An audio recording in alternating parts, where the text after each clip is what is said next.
Makiaria hindi ya uruguria wa uhandi wa miti mwena wa Kerugoya kaunti-ini ya Kirinyaga, atongoria aya ni moritie Akenya mahimbirie mutugo wa uhandi wa miti nigwo kugacirithia maria maturigiciirie.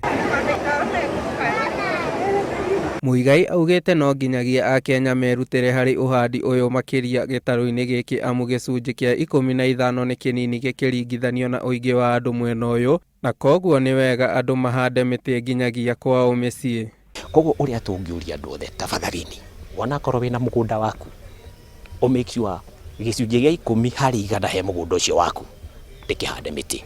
Commissioner wa kaunti ino ya Kirinyaga Njoka nake akiuga ati ruhonge rwa ugitiri ni rukoretwo rukinyitanira na arugamiriri a mititu guku bururi-ini nigwo kuhukia ekinai aria mangikorwo makienda kuingira mutitu na kuthukangia miti. Njoka ni augite ati ni undu wa kieha kuona ati miti ni ikoretwo igitemwo na gikiro kia iguru muno, guku akiuria aikari magie na mutugo wa uhandi wa miti nigwo kumenyerera maria maturigiciirie. Na miti ni tumaga ona ikakorwo kuna miti iraruta medicine ikatuve ndawa guku, tukonaga miti ino ni iraruta ndawa tondu imwe ni ya kuthondeka ndawa na ni turakenera undu ucio. Environment ite miti oneti onekaga ithaka, miti muno ni thakaragia kundu, environment igaikara ithakarite, ona kariera gakorwo ni kariera kuru wega muno. Miti ni yumaga mbao, miti ni rigagiriria soil erosion, still miti ni thondeka shade mundu akikara mugunyine akona gatitheru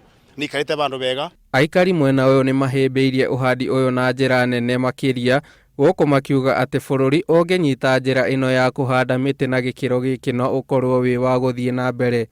Handu-ini ha Uhoro TV, ritwa riakwa ni Kamau wa Ngugi.